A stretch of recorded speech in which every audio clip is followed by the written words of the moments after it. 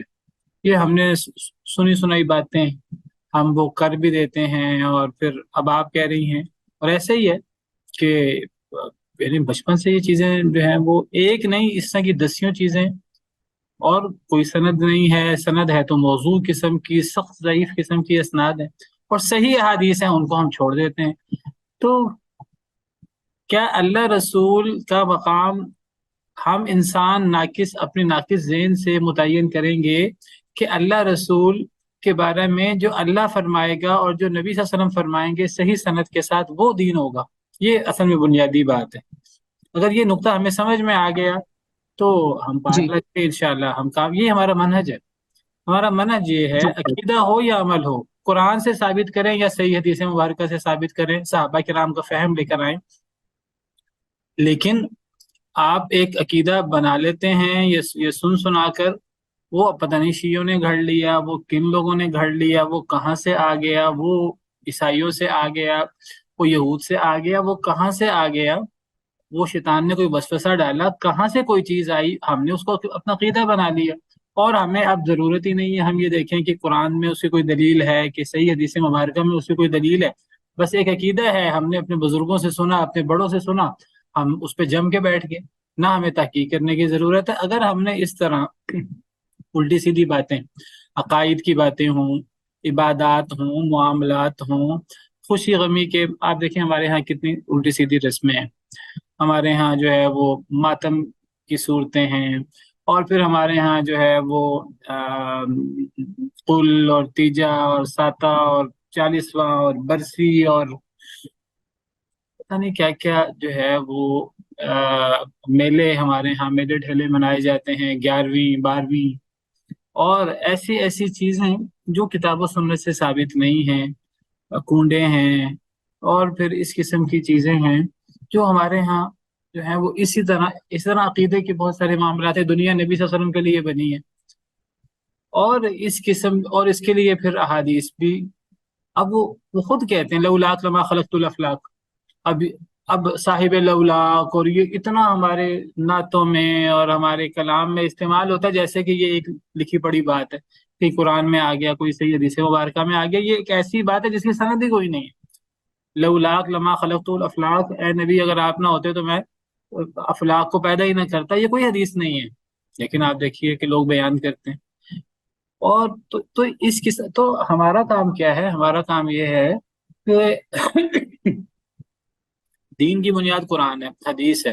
تو ہر چیز کی بنیاد قرآن حدیث ہے. اگر عبادت قرآن و حدیث سے لی جائے گی، معاملات قرآن و حدیث سے لیے جائیں گے، تو عقیدہ قرآن و حدیث سے کیوں نہیں لیا جائے گا؟ عقیدہ بھی قرآن و حدیث سے لیا جائے گا. عقیدہ عقیدت کی بنا پر، جذبات کی بنا پر نہیں لیا جائے گا، خود سے نہیں گھڑا جائے گا، وہ کتاب و سنت سے لیا جائے گا. تو اصل میں چونکہ یہ بات میں نے یہ بات کی کئی مرتبہ، مجھے حیرانگی ہوئی، مجھے نہیں اندازہ تھا. بعض لوگوں نے بڑی مخالفت کی کہ نبی تو بچپن سے نبی ہوتے ہیں. تو یہ قرآن کی واضح آیتیں ہیں. تو یہ بات سمجھ لیجئے، نبی کو نبی بننے سے پہلے پتہ نہیں ہوتا کہ میں نبی ہوں گا.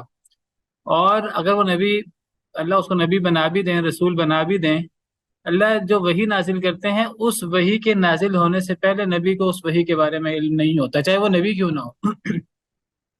جیسے کل بات کی تھی میں نے قصہ یوسف کے بارے میں، حضرت یوسف کے قصہ کے بارے میں، دیگر انبیاء کے قصوں کے بارے میں. اللہ تعالیٰ جب وہ قصے بیان کرتے ہیں تو اکثر اللہ تعالیٰ ان قصوں کے بعد، ان قصوں سے پہلے اللہ فرماتے ہیں تلک من انباء الغیب نوحیہا الیک ما کنت تعلمھا انت ولا قومک من قبل ھذا. یہ غیب کی خبریں ہیں جو ہم آپ پر وحی کر رہے ہیں، اس سے پہلے آپ اور آپ کی قوم ان کو نہیں جانتی تھی. اور کل حضرت یوسف کے حوالے سے بھی وَإِن كُنتَ مِن قَبْلِهِ لَمِنَ الْغَافِلِينَ اور اس قسم کی باتیں. تو اس سے پتہ لگتا ہے کہ انبیاء کرام علیہ السلام انسان ہوتے ہیں، اور اللہ ان پر احسان عظیم کرتے ہیں کہ اللہ ان کو نبوت کے لیے چن لیتے ہیں، اور پھر اللہ کا جب حکم ہوتا ہے اللہ ان پر وحی فرماتے ہیں. جتنا جتنا اللہ سکھاتے جاتے ہیں وہ سیکھتے جاتے ہیں. وہ عالم الغیب نہیں ہوتے، ان میں خدائی صفات نہیں ہوتی، وہ اللہ کی طرح حاضر ناظر نہیں ہوتے، وہ ہر ایک کی بات اپنی زندگی میں بھی نہیں سنتے تھے، اور ہر ایک کی حاجتیں اپنی زندگی میں بھی نہیں سنتے تھے اور پوری کر سکتے تھے، اور اللہ کے پاس جانے کے بعد بالولا نہیں کر سکتے. اور انہی چیزوں میں غلوب کے ساتھ پھر افراط و تفریط پیدا ہوتا ہے، اور پھر جو ہے وہ غلو اور شرک اور اس قسم کی چیزیں پیدا ہوتی ہیں جو یہود میں پیدا ہوئیں، جو عیسائیوں میں پیدا ہوئیں. اللہ قرآن کریم میں اللہ نے اس کی سختی سے تردید کی، یا اہل الکتاب لا تغلوا فی دینکم، اے اہل کتاب اپنے دین میں غلو نہ کرو، حضرت عیسیٰ کے بارے میں، حضرت عزیر کے بارے میں. اور نبی صلی اللہ علیہ وسلم نے فرمایا ہمیں بھی، لا تطرونی کما اطرت النصارى عیسیٰ ابن مریم، اے میری امت تم نے میرے بارے میں اس طرح مبالغہ نہیں کرنا جس طرح عیسائیوں نے عیسیٰ بن مریم کے بارے میں مبالغہ کیا تھا. فقولوا عبد اللہ ورسولہ، جب بھی میرا تذکرہ کرو تو یہ کہو کہ میں اللہ کا بندہ ہوں اور اللہ کا رسول ہوں، مجھ میں خدائی صفات پیدا نہ کر دینا. لیکن دیکھیے نبی صلی اللہ علیہ وسلم نے ہمیں نصیحت کی، اگرچہ آپ نے پیشگوئی کی تھی کہ قرب قیامت مسلمان بھی یہود و نصارہ کے نقش قدم پر چلیں گے، آپ نے روکا سختی سے امت کو اس سے، لیکن اس کے باوجود دیکھیے امت اس غلوب میں مبتلا ہوئی، ہماری امت بھی.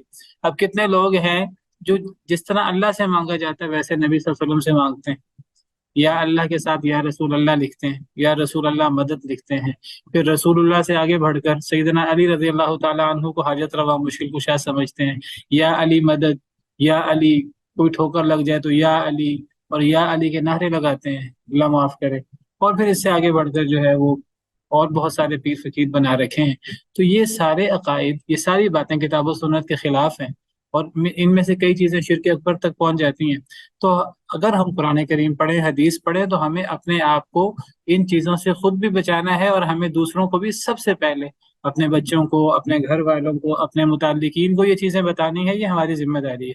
اس لیے یہ چیزیں تھوڑا سا میں ڈیٹیل میں آپ کو بتا دیتا ہوں. جزاک اللہ خیر استاد. بہت ساری چیزیں الحمدللہ کلاس جوائن کرنے کے بعد کلیئر ہوئی ہیں، خاص طور پہ عقائد کے حوالے سے. اور پھر مجھے یہ احساس ہوا کہ اگر ہم نے جو دروازہ نبی صلی اللہ علیہ وسلم کے لیے کھولا ہے تو پھر وہ ہر انسان کے لیے کھولنا پڑے گا.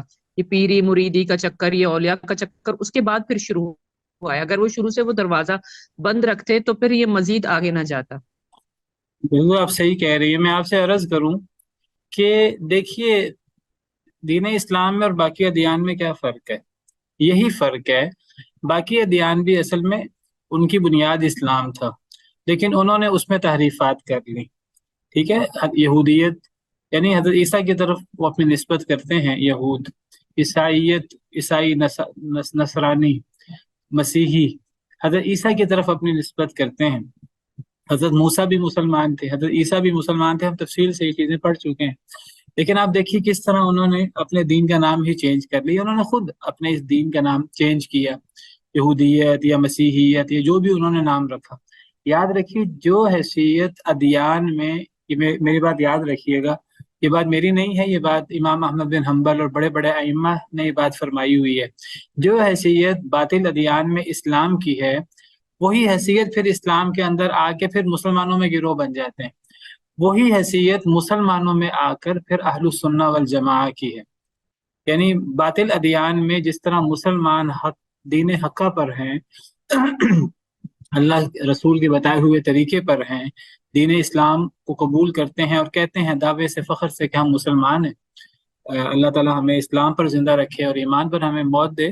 اسی طرح دین اسلام میں پھر لوگ گروہوں میں بٹ گئے، اور گروہوں میں وہ بڑھتا ہے جو کتاب و سنت کو چھوڑتا ہے.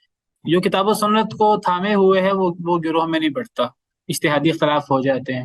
لیکن جو پھر کتاب و سنت کو چھوڑ دیتا ہے اور دیگر سہارا اور تعویل اور اس قسم کی چیزوں سے سہارا لیتا ہے، پھر وہ اہل السنہ والجماعہ سے نکل جاتا ہے. تو جس طرح باطل ادیان میں اسلام حق دین ہے، اسی طرح مسلمانوں میں بہت سارے گروہ 73 کے قریب فرقے ہوں گے.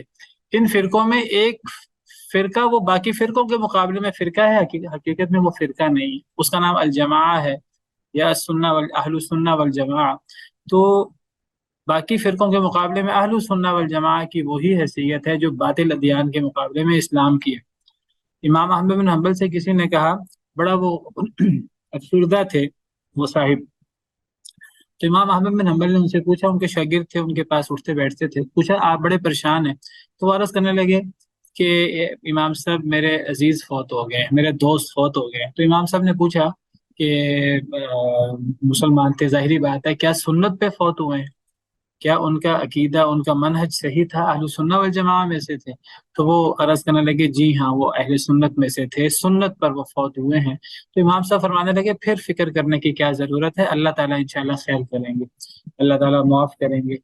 تو اصل میں باطل ادیان میں سے جس طرح اسلام کو ہم نے چنا ہے، اسی طرح ہمیں باطل گروہوں میں سے ہمیں صحیح مذہب کو، صحیح گروہ کو، جو اہل سنہ والجماعہ ہیں، جو کتاب و سنت کو ماننے والے ہیں، صحابہ کرام کے فہم کے مطابق وہ دین کو سیکھنے والے ہیں، ہمیں ان کے مطابق جو ہے وہ اپنے عقائد بنانے ہیں، اپنے معاملات استوار کرنے ہیں، اپنی عبادات کو ہمیں اس کے مطابق استوار کرنا ہے، اور اسی میں دنیا اور آخرت کی خیر ہے انشاءاللہ۔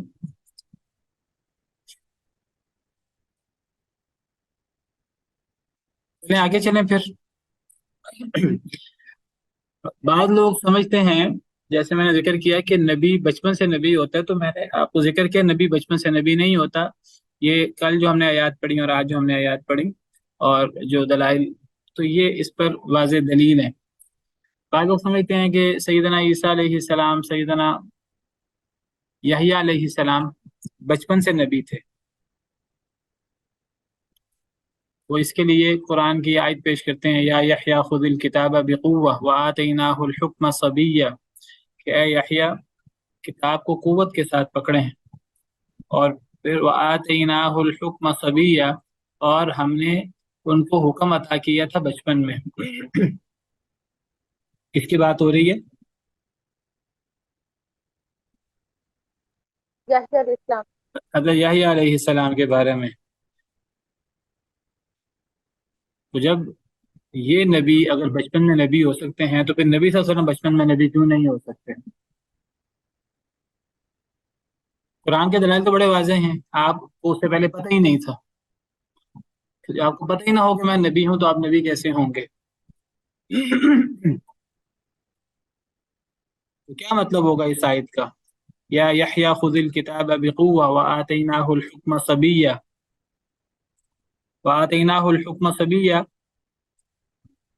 تو یہاں الحکم ہے، حکم سے مراد حکمت اور دانائی، یعنی ہم نے ان کو بچپن سے ہی دانائی عطا کر رکھی تھی۔ اس سے نبوت مراد لینا صحیح نہیں ہے، علماء نے یہاں دانائی مراد لی ہے، وہ بچپن سے بڑے ہی دانا، بڑے ہی عقل مند تھے۔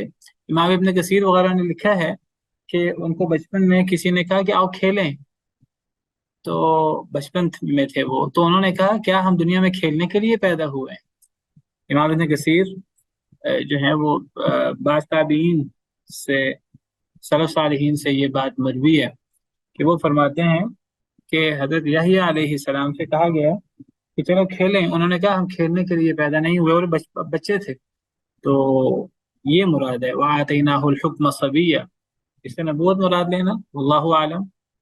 اسی طرح سیدنا عیسیٰ علیہ السلام کے بارے میں یہ سمجھنا کہ وہ بچپن میں اللہ نے گود میں نبی بنا دیا تھا، قال انی عبد اللہ آتانی الکتاب وجعلنی نبیا وجعلنی مبارکا اینما کنت واوصانی بالصلاۃ والزکاۃ ما دمت حیا۔ جب حضرت مریم پر الزام لگا تو اللہ نے فرمایا تھا کہ جب کوئی تم سے پوچھے تو تم نے حضرت عیسیٰ کی طرف اشارہ کر دینا۔ حضرت مریم نے اشارہ کیا حضرت عیسیٰ کی طرف، تو حضرت عیسیٰ بول پڑے گود میں کہ میں اللہ کا بندہ ہوں، آتانی الکتاب وجعلنی نبیا۔ کیا مطلب ہے آتانی الکتاب وجعلنی نبیا؟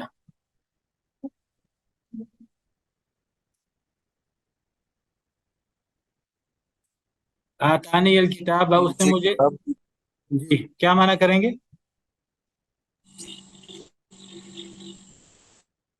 مجھے کتاب دی گئی ہے اور مجھے نبی بنایا گیا۔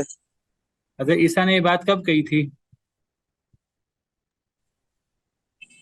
جب بچپن میں، تو بچپن میں گویا کہ ان کو جب کتاب مل گئی وہی تھی، جب آپ ابھی فرما رہے ان کو انجیل بچپن میں مل گئی تھی اور بچپن میں ان کو نبی بنا دیا گیا تھا.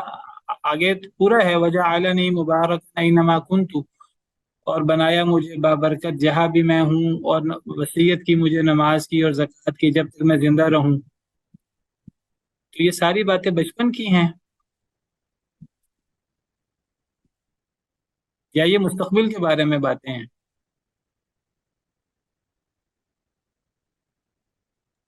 یہ اس وقت تو اللہ کی طرف سے ہی ہوگا نا، جو بھی انہوں نے بولا ہوگا. نہیں، اس کی وجہ ہمارے نزدیک کیا ہے؟ فعل ماضی کا صیغہ.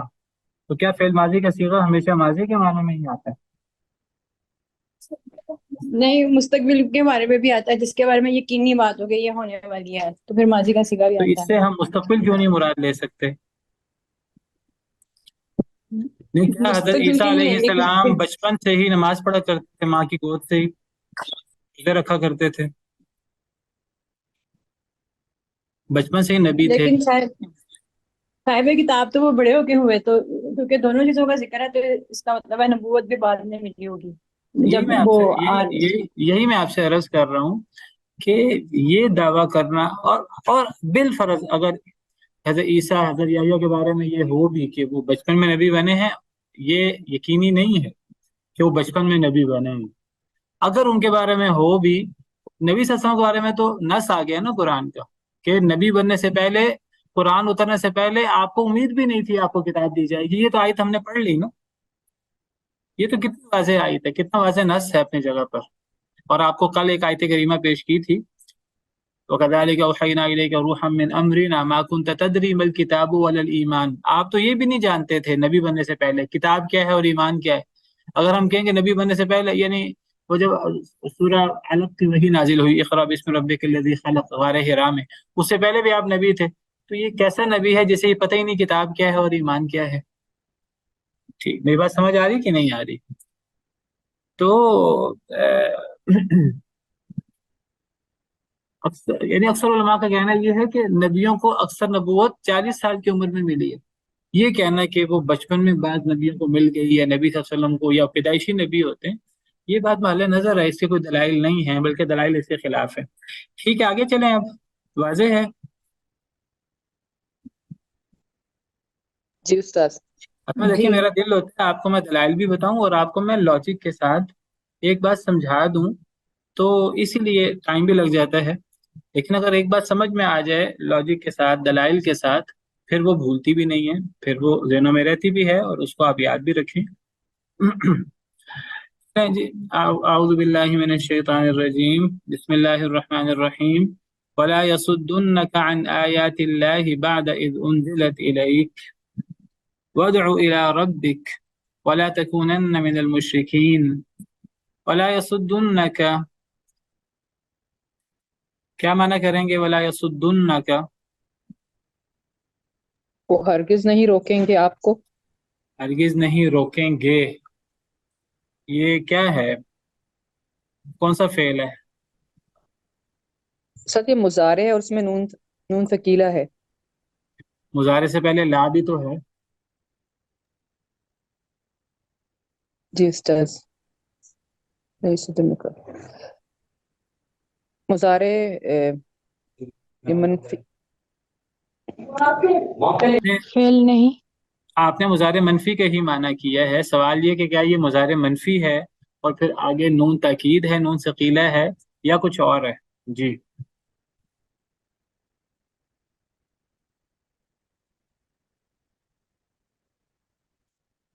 تو یہ کیا ہے؟ یہ مضارع منفی نہیں ہے. یہ کیا ہے؟ یہ فعل نہیں ہے. فعل نہیں ہے. جس طرح فعل مضارع پر نون تاکید، نون ثقیلہ داخل ہوتا ہے، فعل مضارع مثبت ہو یا منفی، اسی طرح فعل امر پر اور فعل نہیں پر بھی نون ثقیلہ، نون خفیفہ داخل ہو جاتے ہیں. تو یہ ولا یصدنک، جس طرح کل ہم نے پڑھا تھا فلا تکونن ظہیرا للکافرین، بس ہرگز نہ آپ ہو جائیں کافروں کی مدد کرنے والے، کافروں کی پشت پناہی کرنے والے. تو یہ بھی تو فلا تکونن فعل نہیں ہے نا. اور پھر نون ثقیلہ آ کر اس میں زور پیدا کر دیا ہے، تو یہ فعل نہیں بانون ثقیلہ ہے۔ فلا تکونن بھی اور ولا یصدن بھی، تو کیا مطلب ہوگا ولا یصدن کا؟ یہ کون سا صیغہ ہے؟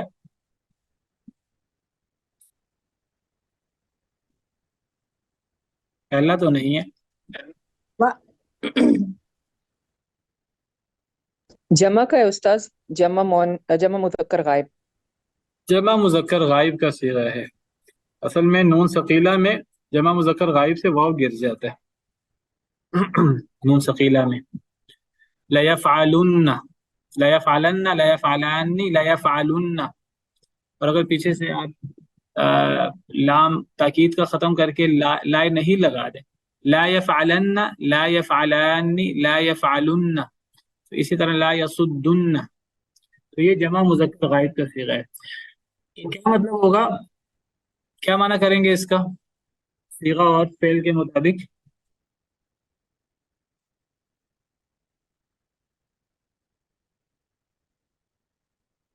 جی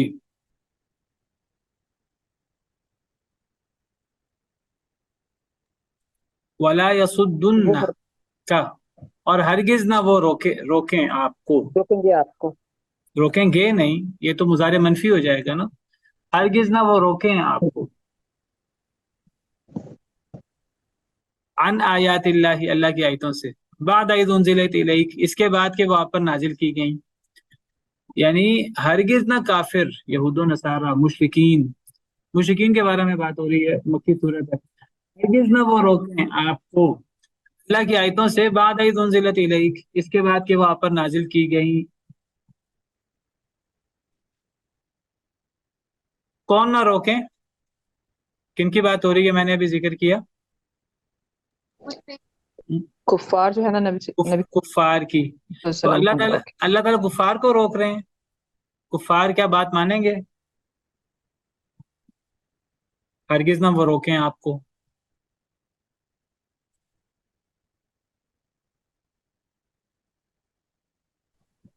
السلام علیکم۔ وعلیکم السلام ورحمۃ اللہ۔ یہ میرا خیال ہے نبی صلی اللہ علیہ وسلم کو کہا جا رہا ہے کہ وہ نبی صلی اللہ علیہ وسلم کہ وہ آپ کو نہ، آپ کی آواز کافی ہلکی ہے، ذرا اونچا بات کریں نعمان صاحب۔ جی سر، میں یہ کہہ رہا ہوں کہ نبی صلی اللہ علیہ وسلم کو کہا جا رہا ہے کہ جی وہ آپ کو نہ روکیں، یعنی اس مطلب ہے۔ وہ دیکھیں کا تو مفعول بن رہا ہے نا، تو فاعل تو اس کا کفار ہے نا، مطلب کیا ہے، اور وہ ہرگز نہ آپ کو روکیں۔ اب اگر کفار کو خطاب ہے، خطاب تو کفار کو نہیں ہے، ان کا غائبانہ تذکرہ ہو رہا ہے کیونکہ جمع مذکر غائب کا صیغہ ہے نا، وہ ہرگز نہ روکیں آپ کو، تو کفار تو نہیں روکیں گے، تو پھر مراد کیا ہوا؟ مراد یہ ہوا کہ وہ تو روکیں گے ہی روکیں گے، آپ ان کی وجہ سے نہ رک جائیں، یعنی وہ آپ کو روک نہ دیں، دور نہ کر دیں آپ کو، کس سے؟ اللہ کی آیتوں سے، جب وہ آپ پر نازل کی گئی ہیں۔ کیا مطلب؟ جب آپ پر اللہ کا دین اتر گیا ہے قرآن کی صورت میں، دیگر وہی سنت کی صورت میں، جب آپ پر قرآن حدیث آ گیا ہے، اب کفار آپ کو ضرور روکیں گے اللہ کے دین پر عمل کرنے سے، لیکن وہ آپ کو روک نہ سکیں۔ کیا مطلب؟ وہ تو روکیں گے، ان کے روکنے کا نتیجہ یہ نہیں ہونا چاہیے کہ آپ رک جائیں، آپ بھی ان کے کہنے میں آ جائیں۔ میں نے جیسے کل بھی ذکر کیا تھا، اصل میں خطاب نبی کو ہوتا ہے کئی مرتبہ، اور مراد امت ہوتی ہے، کیونکہ نبی پوری امت کا نمائندہ ہوتا ہے، تو نبی صلی اللہ علیہ وسلم کو خطاب ہے اور پوری امت کو سنایا جا رہا ہے کہ اے مسلمانوں، کفار تمہیں، یہود و نصارہ تمہیں، وہ آیتیں جو تم پر، تمہارے نبی پر نازل ہوئی ہیں، وہ وہی جو تمہارے نبی پر نازل ہوئی ہے، اس قرآن و سنت سے کو چھوڑ کر وہ تمہیں قرآن و سنت پر عمل کرنے سے روکیں نا، روک کر کیا کریں گے؟ وہ تو کہیں گے ہمارے پیچھے لگو، ہمارے طور اتوار مناؤ، ہماری عادات اپناؤ، ہمارے رسوم و رواج اپناؤ، ہمارے عقائد اپناؤ، ہمارا طرز عمل اپناؤ۔ یہ تو ہمیشہ کفار کہتے ہیں، ہمیشہ یہود و نصارہ کا تقاضا ہوتا ہے، اپنی باتیں چھوڑو، اپنا دین چھوڑو، اپنے عقائد چھوڑو، اور ہمارا منہج، ہمارا نظام، ہمارا تعلیمی سسٹم، ہمارا سیاسی نظام، ہر چیز ہمارا عدالتی نظام قبول کرو۔ اللہ کیا کہتے ہیں؟ اللہ کہتے ہیں جب آپ پر اللہ کی طرف سے آیتیں نازل ہو گئیں، جب دین اتر گیا، جو سچا سچا دین ہے، اس سچے سچے دین کو چھوڑ کر ہم نے ضرور کفار کی غلط سلط باتوں کے پیچھے لگنا ہے، تو کفار آپ کو روک نہ دیں، وہ تو روکیں گے، وہ تو قرآن کی اس آیت کی وجہ سے پیچھے نہیں ہٹ جائیں گے۔ یہ آیتیں ہمارے لیے ہیں، یعنی وہ ہمارے اللہ کی آیتوں سے دور ہونے کے باعث نہ بنے کفار، وہ تو روکیں گے، ہم نہ روکیں۔ سنانا ہمیں مقصود ہے۔ کلیئر ہو گیا؟ واضح ہو گیا؟ اب دیکھیے، قرآن و سنت کی آیات کے بعد بھی اگر کوئی، میں نے کل بھی ذکر کیا تھا، قرآن و سنت کی آیات اترنے کے بعد بھی اگر کوئی کفار کے پیچھے لگتا ہے، کفار کے نظاموں کو اپناتا ہے، کفار کے طور طریقے کو اپناتا ہے، یہود و نصارہ کے طور طریقے کو اپناتا ہے، تو بتائیے یہ کون سا اسلام ہے؟ چھوٹی بات نہیں، بہت بڑی بات ہے۔ اور میں نے آپ کے سامنے کل قرآن کی آیت بھی پیش کی تھی، وہ انسان کو دین سے باہر لے جاتے ہیں۔ ہم کفار کے پیچھے لگیں گے، یہود و نصارہ کے پیچھے، وہ ہمیں ہمارے دین سے نکال دیں گے۔ انسان مرتد ہو جاتا ہے ان کے پیچھے لگ کر۔ قرآن کی کیا آیت کل آپ کے سامنے پیش کی تھی؟ اگر آپ میں سے کسی کو یاد ہو تو ایسی آیتیں خاص یاد رکھیں۔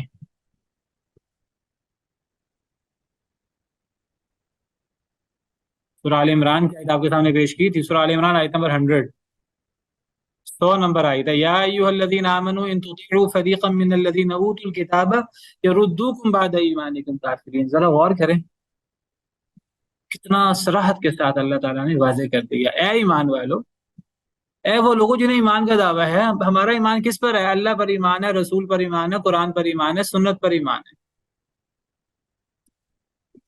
یہ ایمان کا دعویٰ کرنے والے لوگ، ان تطیعوا فریقا من الذین اوتوا الکتاب، اگر تم اہل کتاب کے گروہ کی پیروی کر لو گے، یردوکم، وہ پھیر دیں گے تمہیں، بعد ایمانکم، تمہارے ایمان کے بعد، کافرین، کفر کی حالت میں۔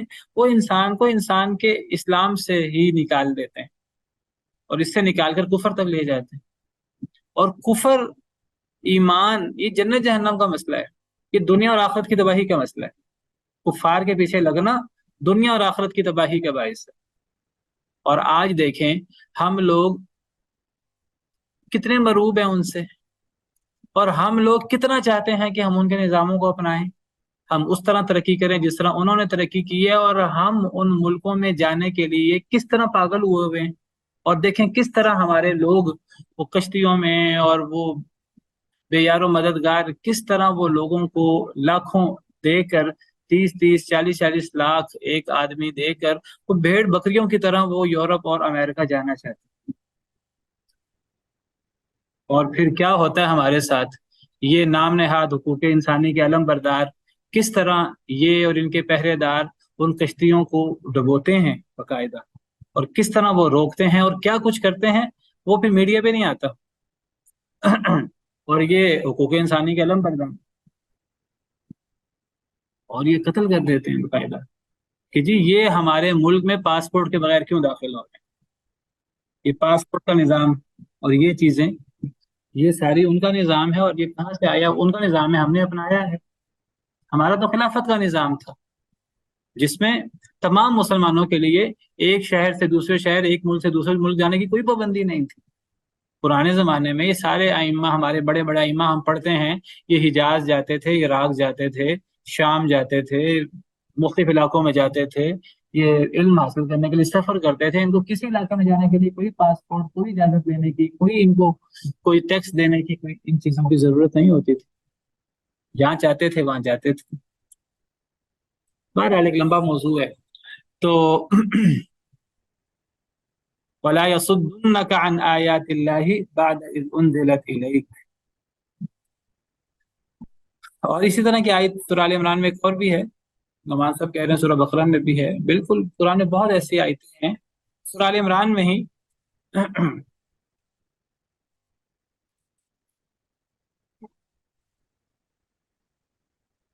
یہ دوسری آیت بھی سورہ آل عمران کی ہی ہے، سورہ آل عمران آیت نمبر 149، یا ایھا الذین آمنوا ان تطیعوا الذین کفروا، اے ایمان والو اگر تم کافروں کی پیروی کرو گے، یردوکم علی اعقابکم، وہ تمہیں تمہاری ایڑیوں پر پلٹا دیں گے، ایڑیوں پر پلٹا دیں گے، یعنی کفر سے، اسلام سے کفر کی طرف تمہیں لے آئیں گے۔ فتنقلبوا خاسرین، تم نقصان اٹھانے والے بن جاؤ گے، دنیا اور آخرت کی تباہی تمہارے مقدر ہوگی۔